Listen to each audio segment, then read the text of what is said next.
sponge filters, hang on the back filters, internal canisters, external canisters, sumps, under gravel filters. How in the world are we supposed to know what's the best filter for our aquarium? If you've ever asked that question, this is going to be the video for you. Hey folks, it's John with KeepFishKeeping.com, and this is a dummy's guide to aquarium filters.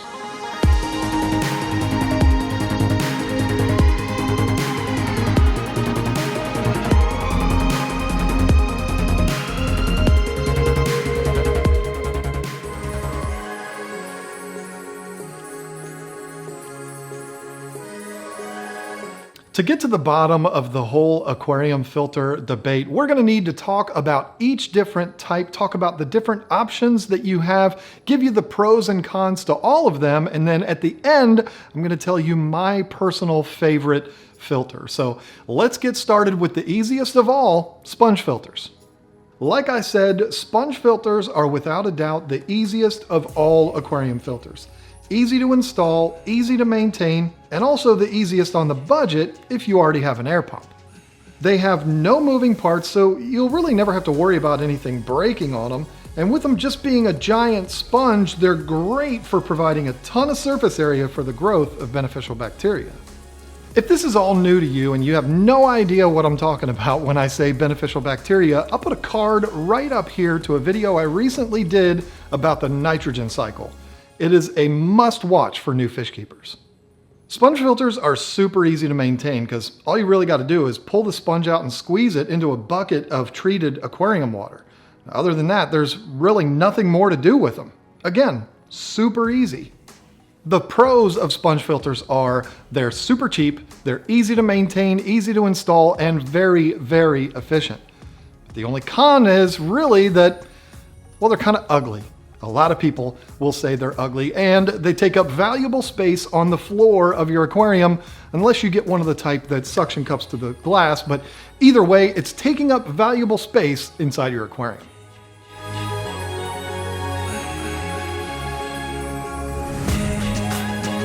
Internal power filters are exactly what they sound like. They are a power filter that's inside of your aquarium rather than hanging off the back. These filters are great if you want to level up from sponge filters but don't want to go all the way to a hang on the back filter. The pros are that they filter the water very efficiently, they're almost always completely silent, and most of them are pretty cost effective. But the biggest pro to these, in my opinion, is the fact that they're in the tank. All of the filters that we talk about from this point on are going to be on the outside of your aquarium, which means the water has to leave your aquarium, go back to the filter, get processed, and then get sent back in. With internal filters, and sponge filters for that matter, everything stays in your aquarium, which means you're much less likely to have leaks. The biggest con when it comes to internal filters is just like sponge filters, and that is that they take up valuable space inside the tank. Now, if you're someone that's totally moved by what I just talked about, that might be an acceptable sacrifice, but others might want to be looking at their fish rather than the filter.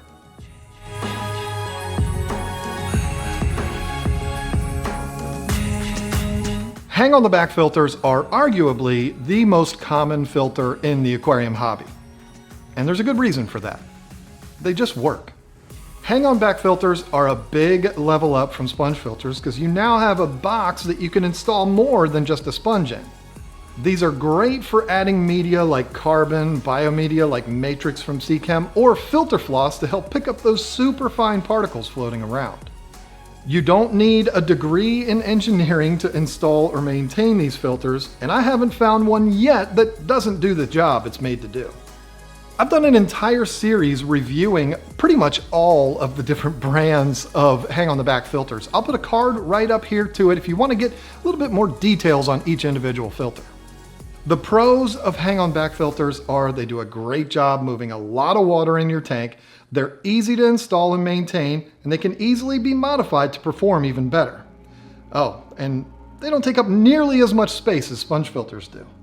The cons of hang on back filters are really subjective. Some people say that the ones that have disposable cartridges are junk, and some will also say there's some downright ugly filters on the market. I disagree with both of those statements, because for one, the easier filters are to maintain, the more people will keep in this hobby, And with most of the filters being hidden behind the aquarium, I really don't care what they look like. Another con is some of these filters have a tough time starting back up again if they lose power. This isn't a big deal if you're right there to get them running again, but if the power goes out and you're not home to start it back up again, this could be trouble. The biggest advice I'd give you to avoid this problem altogether is look for hang-on back filters that have the pump on the inside of the aquarium, meaning it's mounted on the intake rather than being in the box of the filter. I've used a lot of these different types of filters and I've never found one that when the power comes back on doesn't just start right back up again. I'm sorry, Fluval. You're one of the only ones that still puts it in the box.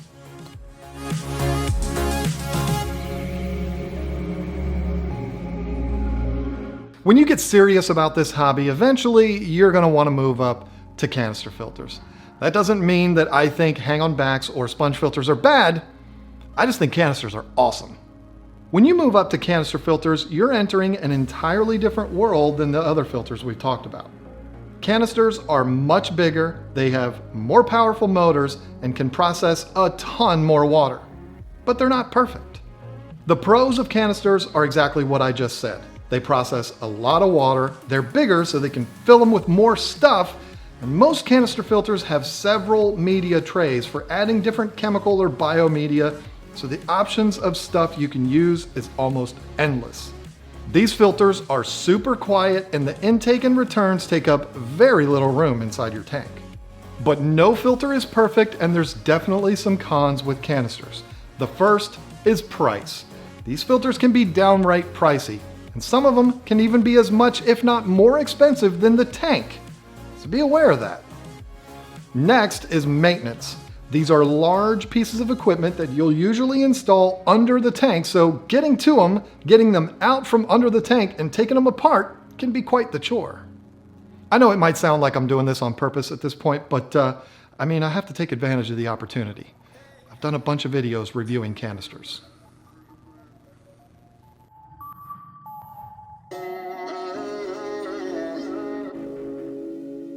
Sumps, the granddaddy of aquarium filters. These systems are no joke, and to be honest, they're not all that difficult to maintain or even build yourself, but they can be kind of confusing for new fish keepers. So let's just keep things simple in the beginning. Let's learn how to crawl before we run.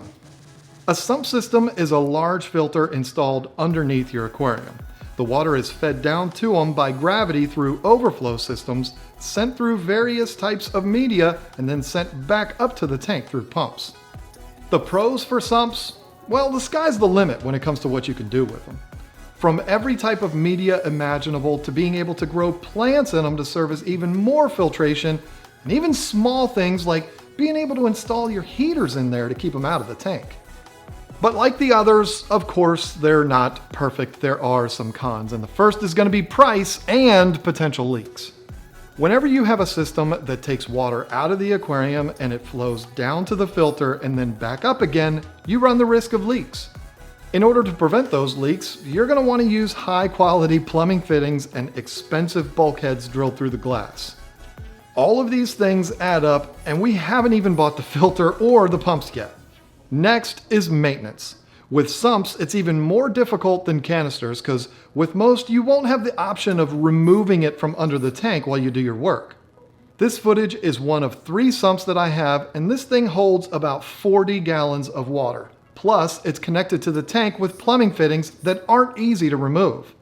This means whatever work you're going to do on this filter, you have to crawl underneath to get to it.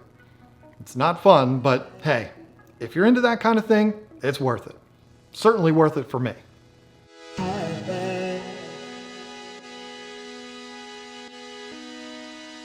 Okay, I'm not trying to hurt anyone's feelings here, but I'm not going to spend a whole lot of time talking about undergravel filters. These things are really old-fashioned, they're really difficult to find, and in my opinion, they're just not very good. I know there's going to be people that are going to argue with me on this, and most of those people are going to be over the age of 60, and that's fine. If you're using undergravel filters and they work for you, that's great. But I'm just not going to spend much more time talking about them in this video. In fact, I've already wasted enough. I mean, I could ride a horse and buggy to the store every day, but I don't, because cars.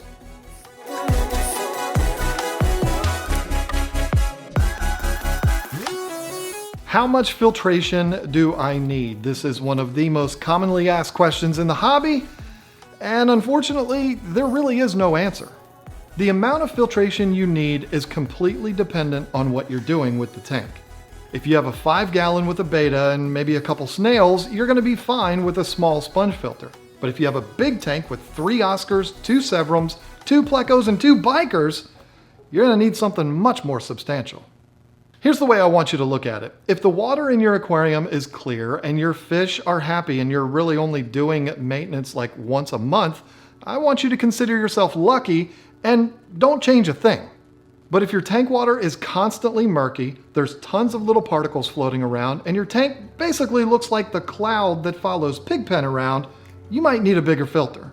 Or maybe you just need to do more maintenance. Wait, let me try that again. If your tank is always dirty, Pigpen, and you're constantly working on it, but it just never seems to clear up, maybe you need a bigger filter. I hope that makes more sense. Okay, the moment of truth, hopefully the moment that you've been waiting for. Which one of these is my favorite? Well, I hope you're not too disappointed, but the answer is really all of them. I'm currently using every different type of filter that we talked about in this video on my personal tanks. Except for the undergravel filter, because no. I have sponge filters, internal canisters, hang on the backs, canister filters, and sumps. And the reason why I have all these different filters is because it's what best suits that individual tank. In my 360 gallon with the Oscars and Bikers, my Peacock and Hap tank, and my tank that has 60 yellow labs in it, I run sumps. My goldfish tank, discus tank, and angel tank all have canisters. My 2 15-gallon columns and Congo Tetra tanks all have hang on the backs, and my 2 15-gallon cubes with giant betas have internal filters, and everything else has sponge filters. So my favorite filtration is whatever filter best suits the tank I'm setting up. They all have their pros and cons, and yes, I have tanks that I could have used several different types, but I made the choice based on the fish, the size of the tank, and the amount of water movement I wanted. So what's going to be best for you? Which filter should you get for your first aquarium? Well, let's keep this super easy. If you're brand new to this and you're setting up a 5 to 20 gallon tank, why don't you go ahead and use sponge filters or an internal filter, depending on whatever your budget is. If you're setting up a 30 to, let's say, 75 gallon, go with hang on the back filters. And if you're going with 100 gallons or more, let's do a canister filter. Hey, you forgot sumps. I didn't forget sumps. I am talking to new fish keepers here. And for a new fish keeper, I definitely would not recommend a sump. Not because they're not good, they are great, the best, but they can be difficult to use. And I want a new fish keeper to learn the basics. And again, like I said earlier, learn how to crawl before you can walk. So there you go. Hopefully now you have the information that you need to make this decision. It's really not that complicated. It's a pretty simple decision to make. It just depends on your budget, how many gallons you have in your aquarium, how much work you want to do, and okay, it can be a little bit intimidating, and if that's the case, just watch this video 4 or 5 times and watch some other folks' videos too and get a real good idea of what you want to get for your tank. Hopefully this has helped you out with that. I sure did have a whole lot of fun making it for you. Thank you so much for watching, and until I see you again, take care.